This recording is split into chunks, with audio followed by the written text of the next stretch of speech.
En gros, je voulais pas dire que si tu gagnais à Twickenham, ça allait être un miracle. Je m'étais dit, bah en vrai, s'il faut, si l'équipe de France fait un bon tournoi, tu peux simplement dire qu'elles sont outsiders. Là, après avoir vu le contenu de ce 6 nations de l'équipe de France, oui, ça va être un miracle si l'équipe de France fait un résultat en Angleterre. Bon, ben on a eu notre miracle. Ça n'a pas été la même chose qu'on attendait, on voulait une victoire bien évidemment, mais ça reste quand même un match extrêmement positif. On va le débriefer aujourd'hui dans cette vidéo, on va d'abord faire le scénario du match, et puis on va essayer de tirer des enseignements de ce 6 nations.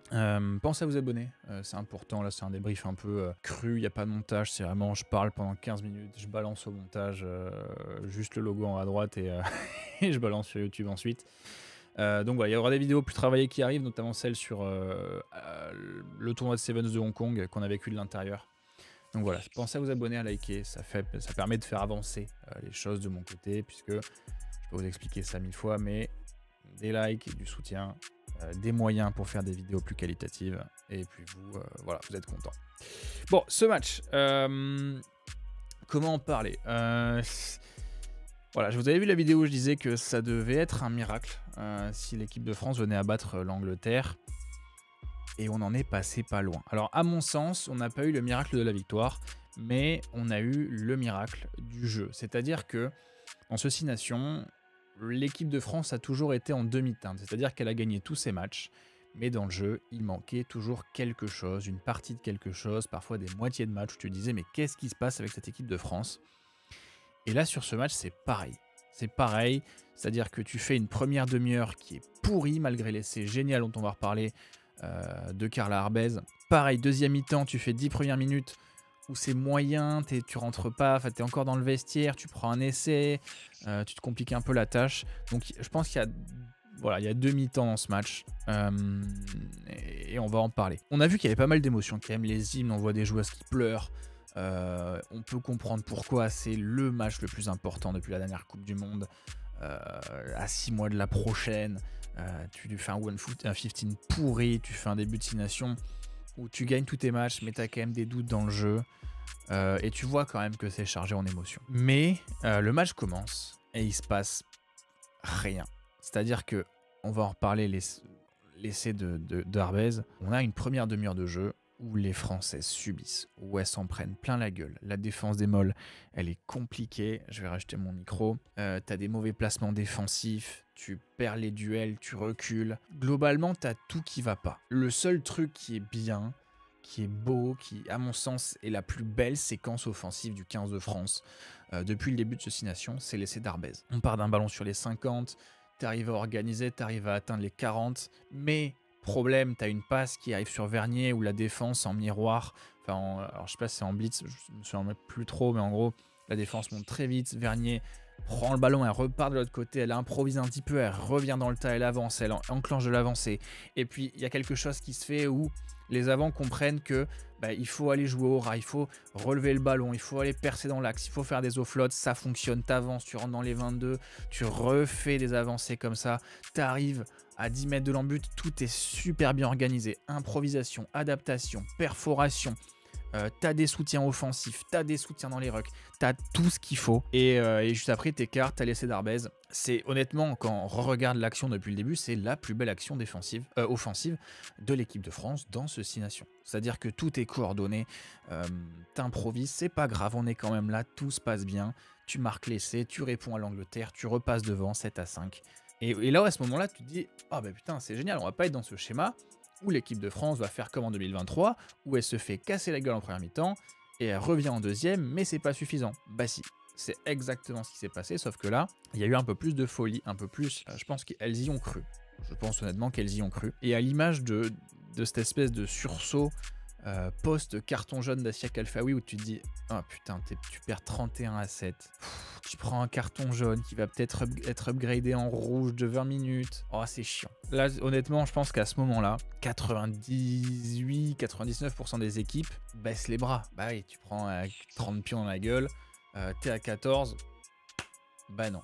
En plus, ce qui est incroyable, c'est que l'essai de Pauline Bonsensus, qui part alors, qui part pas de rien, mais si on avait les expected goals sur cette action-là, ça doit être 0,0001. Alors, expected essai, tries en anglais. C'est-à-dire que tu perds un ballon, tu as une séquence offensive intéressante, tu es dans la zone rouge des Anglaises, tu dois être à 10 mètres de l'embut, tu perds la balle. Elles se font gratter là-bas. Je crois que c'est Botterman, encore une fois, qui nous a fait chier dans les rucks. Mais tu perds ce ballon-là. Et voilà, tu te dis, bah écoutez, encore une occasion perdue. Sauf que, il y en a une qui a cru. Et il y en a une qui a fait ça tout le match. Pour une bon sensus, les montées défensives sur la kickeuse anglaise, elle nous a fait ça tout le match. Et c'est ce qui a remis les Bleus dans le match.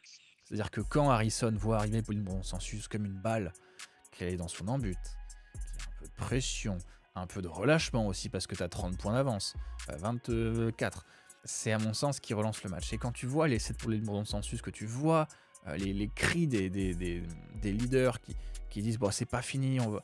les gars, les filles, on va le faire, y a la place, etc. Tu les entends à demi-mot, tu le vois dans les regards. Tu sens que physiquement, t'es pas emprunté à mon sens parce que j'ai pas vu des joueuses exténuées. Mais par contre, mentalement, tu sens qu'il y a un shift, il y a un truc qui tourne et ça se ressent. Tu marques un deuxième essai avant la mi-temps, tu rentres, je crois que le score à la mi-temps, c'est 31-14 de mémoire. Attendez, je vais vous dire ça. Voilà, le score, non, même pas. Tu marques 2 essais avant la mi-temps, c'est-à-dire que tu reviens à 31-21, tu es à moins 10 à la mi-temps, ce qui est exceptionnel en termes de revirement de situation. Tu rentres au vestiaire, tu viens de marquer 14 points, c'est pas un miracle, mais c'est exceptionnel pour le mental. Ce qui est dommage, par contre, c'est que en fait, tu viens de complètement changer l'équilibre du match.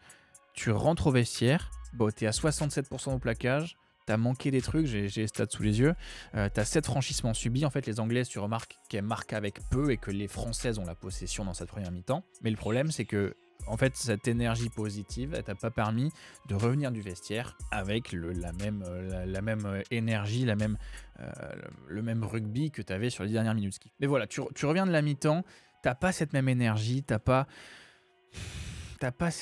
toute cette énergie positive accumulée, toute cette ces bonnes choses pour le mental que tu as accumulées sur les dernières minutes, tu les as pas sur les 10 premières de la deuxième période. C'est-à-dire que tu marques pas, alors qu'il aurait peut-être fallu, voilà. Tu prends l'essai d'Alcroft, qui est à mon sens terrible, mais pour le mental, mais elle se relève, parce qu'en fait, tu passes de moins 10 à moins 17, ce qui fait que tu dois marquer 3 fois. Tu marques l'essai d'Arbé qui est fantastique quand on le regarde image par image. La passe de Bourgeois est un peu trop derrière, ce qui fait que Arbé réceptionne le ballon complètement stoppé en fait. Mais je sais pas si c'est Massing ou McDonald qui arrive trop vite vers elle et qui laisse une porte sur le petit couloir. Et là où la plupart des ailières diraient non, je vais revenir dans le terrain pour pas m'éloigner, pam, Arbé elle rentre. Elle lâche McDonald de la main, et ça c'est un peu Madison Livesque parce que avec sa taille, Arbé te permet de mettre une distance un peu plus grande entre elle et la défenseur, ce qui fait que la défenseur ne peut pas t'attraper le short ou ne peut pas te ralentir. Bam, elle lâche McDonald, elle remet son bras, elle assoit Abidao, pareil, et là elle se fait son essai toute seule, magnifique, franchement exceptionnel. Franchement, ouais, dans les esprits cet essai là. Parce que, encore une fois, ça part de pas grand-chose. Il n'y a pas beaucoup d'ailières, même d'ailiers, qui arrivent à faire quelque chose de cette situation. Et Arbé y réussit. Bourgeois transforme. Bourgeois qui a fait un match. Dans le jeu, elle était encore un peu empruntée. Elle n'était peut-être pas encore à ce niveau-là, mais ça peut arriver. Mais par contre, au pied, elle était réglée comme une horloge, alors qu'on s'est inquiété, qu'on s'est fait un sang d'encre avec le match qu'elle nous fait face à l'Italie la semaine dernière. Et donc là, tu repasses à moins 10, 38-28. Tu prends l'essai d'Abidao, qui fait un petit peu mal. Mais t'abandonnes pas parce que il a fallu quand même s'y remettre de cet essai d'Abidao, mais alors c'est peut-être un peu trop tard, mais quand même ça a été une fin de match folle. T'as l'essai de Bourgeois qui à mon sens est la deuxième plus belle action collective. Pareil, improvisation, low flotte de Berthoumieux, l'organisation défensive, tu marques, et Bourgeois qui transforme ça comme si elle était face au poteau, c'est génial. Et puis le tournant du match, c'est franchement l'essai est complètement dingue. C'est l'essai de Grisé, franchement, entre l'aspect émotionnel, où t'es à quoi? T'es à moins 8, à la 78e, marque ça, t'es à 43-40. L'essai est sans l'accélération en elle-même est folle, double cadrage, je vais jouer la bord de ligne, elle revient juste ce qu'il faut pour ouvrir un angle correct à Bourgeois qui transforme, t'es à 43-42. C'est triste parce que la fin de match est géniale. Il y a beaucoup de mauvaises choses dans ce match parce que tu prends quand même 43 points, même si tu en marques 42 en défense, voilà, des choses qui n'ont pas été folles. Mais en fait, juste cette espèce de sursaut de mental. Parce que, on va se le dire honnêtement, ce match de l'équipe de France, rugbystiquement en lui-même, quand tu combines attaque et défense, c'est bien, c'est moyen plus, quoi. C'est-à-dire que voilà, défense, c'est pas, tu t'es fait rouler dessus, même si tu fais des bonnes séquences parfois. En attaque, par contre, c'est génial, et quand tu additionnes les deux, c'est moyen plus, ce qui fait que ça change pas, en somme, des autres matchs d'utilisation. Par contre, ce qui change, c'est que honnêtement, dans l'aspect, je sais pas, mais dans la confiance, dans l'organisation collective, offensivement, il y a quelque chose de... Même globalement, dans la défense, il y a quelque chose qu'on n'avait pas vu avant. Franchement, on l'avait pas vu depuis très longtemps, cette espèce de... tout simplement de French flair, en fait. C'est-à-dire que tu perds 31-7, c'est pas grave, t'y crois quand même. Et le fait qu'elles y aient cru, franchement, c'est le plus beau signe de progrès qu'on ait vu depuis le début du mandat, je pense, Mignot, Ortiz. Donc franchement, un match, je sais pas, alors je vais juste me regarder ce que j'ai marqué, parce que comme je me remets à essayer de griser la folie, etc. Franchement, voilà, le match en lui-même, voilà, je me répète, donc je vais éviter. Mais franchement, voilà, le match en lui-même, les Bleus, on a vu un visage différent aujourd'hui. Plus d'efficacité en attaque. Il y a encore beaucoup de travail en défense. Je pense qu'il faut quand même travailler les rucks. Enfin, pas les rucks, mais il faut quand même travailler les ballons portés, la défense des molles. Voilà, je pense que tu t'entraînes et, je sais pas, aller affronter des buffles. Je sais pas, il faut absolument soigner cette défense de molle, parce que si tu arrives à soigner ça, je pense que dans l'impact physique, avec une meilleure organisation collective, maintenant que tu as dessiné ton groupe pour la Coupe du Monde, tu peux beaucoup mieux travailler, en sachant que la finale de l'Elite 1, c'est le premier week-end de juin. Je crois que c'est fin mai, début juin à Clermont. Mais franchement, voilà, on a tout ce qu'il fallait en somme avant ce 6 Nations, c'est-à-dire de l'esprit. Je pense qu'aujourd'hui, cette équipe de France a de l'esprit. Un groupe, globalement 99%, 90 avec les blessures si jamais, mais 90% du groupe aujourd'hui va être à la Coupe du Monde. Des axes de travail, tu sais qu'est-ce qu'il faut travailler offensivement, tu sais maintenant qu'avec les flèches que tu as derrière, tu peux faire des lancements de jeu qui sont efficaces. On l'a vu contre l'Italie, le premier essai de griser. Putain, c'est bien fait quand même. Face à l'Angleterre, pareil, tu vois que même quand t'es dans la merde, que t'as des situations à faible chance de marquer des points, t'arrives à faire des choses. T'as tout un ensemble de choses qui fait que du 7 juin, vu que tu auras peut-être une semaine ou 2 semaines de repos, mais voilà, mi-juin jusqu'à août, je pense que la route est tracée pour l'excellence du 15 de France. Voilà. Franchement, vous l'avez vu dans ma preview, avant ce 6 Nations, j'étais pas très optimiste, parce que ce qu'on avait vu sur One 15, c'était mauvais. Franchement, c'était mauvais, pour pas dire pire, parce que quand tu vois ce groupe, et je l'ai critiqué à de nombreuses reprises, parce que quand tu vois ce groupe, c'est pas possible de produire aussi peu, de produire aussi mal, de pas avoir autant d'organisation. Et franchement, je suis presque content de les avoir critiqués, parce que ça montre, alors j'ai pas envie de me pomper, mais ça montre quand même que putain, on avait raison, on était plusieurs observateurs à dire putain, mais c'est pas possible que cette équipe de France produise aussi peu, avec le degré de qualité qu'il y a sur chaque joueuse, même si tu sais très bien que structurellement t'es moins bien bâti que peuvent l'être les Anglaises, mais putain, individuellement t'as un talent incroyable, et collectivement tu peux bâtir quelque chose de fou. Donc voilà, sur cet aspect là, franchement voilà, content qu'elle m'ait prouvé tort, parce que quand même quand on voit ce qu'elles ont produit sur ce début de 6 Nations, tu pouvais dire encore une fois qu'elles pouvaient franchir une marche, voire 2, voire 3, et donc là elles l'ont fait, très content. Autre stade du match, fais-les ou 20 plaquages. 20 plaquages, là où tous les autres joueuses du 15 de France sont restés en dessous de 10. Fais-le ou 20 plaquages. Vernier, 16 plaquages. Pareil, les courses. Vernier a fait 10 courses. Bigot a fait 10 courses. Bigot qui fait un bon match encore une fois. Brosso et Fall qui font 10 courses, mais les deux ont été plutôt moyennes, c'est-à-dire que Brosso trouvait peut-être un peu emprunté dans certains moments du match. Fall a été surveillée comme le lait sur le feu, elle n'a pas eu autant d'impact physique qu'on aurait pu l'attendre, vu que c'était elle le fer de lance de notre attaque. Un truc assez fou, c'est la différence de style, parce que les Anglaises ont beaucoup plus fait de passes via leur 10, c'est-à-dire que Lucy Packer et Natasha Hunt, qui sont les deux demi-mêlées, ont 59 et 53 passes chacune, là où Pauline Bourdon-Sansus a 55 passes et Chambon 16. Donc vous voyez la différence de passes. Mais ce qui est intéressant aussi, c'est le nombre de passes de nos demi d'ouverture, c'est-à-dire que Harrison il est à 34 passes et Arbez est à 8 passes. Et quand on compare du coup, Vernier est à 8 passes, là où Megan Jones, je crois, est à, si je dis pas de bêtises, je vais regarder ça direct, mais elle doit être à 15 passes, un truc comme ça. Donc ça montre quand même que il y a une différence de style, et là où l'équipe de France passe un peu moins via sa 10, l'Angleterre est beaucoup plus passée par sa 10 elle. C'est-à-dire que bah voilà, Megan Jones et Tatiana Heard sont à 13 et 12, et on se retrouve même avec Gabriel Vernier qui a 8 passes, qui a 11 passes, et Karl Arbez qui a 8. Donc en fait on se retrouve un peu dans ce système 15 de France masculin où en fait Ntamak touche très peu le ballon, mais quand il le touche c'est pour créer quelque chose. Donc voilà, en fait quand on regarde il y a des parallèles intéressants, c'est-à-dire que les deux équipes de France ont un 15 qui bute, ou un 10 plutôt discret mais qui joue bien au pied, ont une numéro 1 nu1 et une numéro 9 qui sont extrêmement présents dans le jeu. Donc voilà, c'est assez intéressant le parallèle. Ensuite les offloads, quand on regarde les offloads, si je les ai là, les offloads, non je les ai pas là, mais je crois que les offloads, l'équipe de France est à 16, l'Angleterre est à 2. Globalement ouais, l'équipe de France sur les offloads a été vraiment très très bonne sur cet aspect là. 3 de Mané et Féléou, et après j'ai 2 de Vernier, Champon, Berthoumieux et Chambon. Et franchement, Léa Champon aussi, j'en ai pas parlé tout à l'heure, mais pour une première dans ce 6 nations, pas mal, franchement. Avec plus de 20 minutes de jeu quand tu sors du banc, ou peut-être des fois les matchs sont déjà faits, franchement, Léa Champon m'a agréablement surpris. Franchement, très très belle satisfaction. Et après, voilà, les trucs un peu moins fous, c'est-à-dire que tu perds 22 ballons sur ce match quand même. 22 ballons, c'est un peu trop. Pareil, Kalfaoui, son carton jaune, elle nous fait 3 fautes. Griset et Fall en commettent 2 chacune aussi. Ça, c'est pour les points un petit peu négatifs, voilà, les axes de correction en vue de la Coupe du Monde. Mais voilà, si franchement, ce match-là est peut-être la meilleure chose qui pouvait arriver à cette équipe de France. Voilà, en termes d'état d'esprit, en termes de...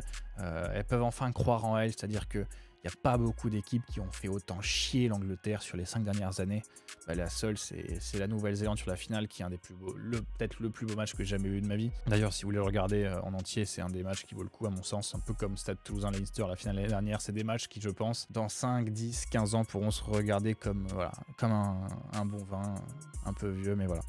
Qu'est-ce que je voulais dire? L'analyse globale de ce 6 nations, alors j'ai pas vu une amélioration graduelle, c'est-à-dire qu'on a eu ce match face à l'Irlande où c'est très bien, on a eu ce match face à, je crois que c'est à l'Écosse, à La Rochelle, ou alors au Pays de Galles, je crois que j'inverse les deux, mais on a globalement eu à peu près la même chose, c'est-à-dire que voilà, tu gagnes 42-12 et 38-15 face au Pays de Galles et à l'Écosse, où c'est peut-être un peu le même match, c'est-à-dire que tu gagnes, tu as quelques joueuses qui font des matchs excellents, mais globalement tu peux faire mieux.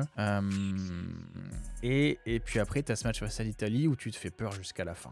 Donc voilà, c'est pas une amélioration graduelle, mais tu peux mettre ceci nation en 2 blocs, les 4 premiers matchs, ce qui est un gros bloc, et le dernier où en fait c'est un changement de visage radical, où en fait tu vois enfin le potentiel de cette équipe de France. Et voilà, en vue de la Coupe du Monde, alléluia. Voilà, j'espère que ça va servir, que ça va donner confiance à certaines joueuses qui peut-être se retenaient un petit peu inconsciemment, je sais pas trop pourquoi, mais vous savez que ça peut arriver, ce genre de choses là. Voilà, j'espère qu'elles auront les moyens qu'il faut pour préparer cette Coupe du Monde de la meilleure des manières. J'espère que les joueuses comprendront que, sans vouloir trop leur mettre de pression, mais que si elles font un résultat sur cette Coupe du Monde, elles se remercient elles en fait. C'est-à-dire que si tu fais un résultat sur cette Coupe du Monde, les sponsors, l'attention, les médias, sans vouloir leur mettre la pression de oh là là, si vous perdez c'est votre faute si le rugby féminin se développe pas. Je suis pas comme ça, mais il faut juste que voilà, que pas qu'elles comprennent, parce que je pense qu'elles l'ont compris, mais que elles sachent que franchement elles peuvent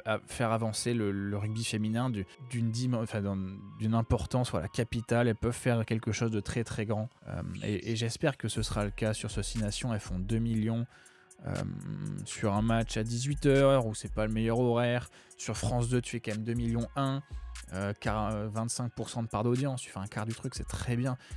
Mais quand tu vas être à la Coupe du Monde, que tu vas te retrouver à partir du stade des quarts de finale, que tu auras les matchs le soir à 21h sur TF1, tu vas avoir vraiment un impact. Et si elle se qualifie pour une demi ou une finale, tu peux peut-être atteindre, je sais pas, les 5-6 millions de téléspectateurs. Et que ce soit autant pour les petits garçons que les petites filles, mais surtout les petites filles, tu peux encourager une génération immense de joueuses à tester le rugby, parce qu'elles auront vu leurs aînés faire quelque chose de grand, elles auront vu leurs aînés prendre du plaisir. Et voilà, je ne vais pas tomber dans un démagogisme, voilà, le rugby c'est génial, c'est l'école de la vie, etc. Mais voilà, il peut y avoir un impact assez dingue de cette Coupe du Monde. Je le répète encore une fois, vous m'avez déjà entendu le dire. Mais c'est pour montrer à quel point j'ai espoir que cette Coupe du Monde soit une réussite pour l'équipe de France. Voilà, le débrief est terminé. Je regarde si j'ai pas d'autres choses à dire. Non, bah après c'est des détails. Je crois que j'ai dit tout ce que je voulais dire. Et merci de regarder cette vidéo. La prochaine vidéo normalement qui sort, c'est le Hong Kong. Je le fais cette semaine, promis. J'ai déjà commencé le montage, mais c'est très long le dérush, je déteste ça. Donc voilà, merci de regarder cette vidéo. Merci au 15 de France de nous avoir fait vivre ces émotions. Franchement, l'essai de griser en termes d'émotion est dingue, autant que ce soit la technique ou l'émotion. Voilà, merci de regarder cette vidéo. Pensez à me donner votre avis en commentaire sur voilà, votre analyse globale ou partielle de ce que j'ai dit, etc. On en débattra. Et voilà, pensez à vous abonner. Merci beaucoup de regarder cette vidéo et bonne journée.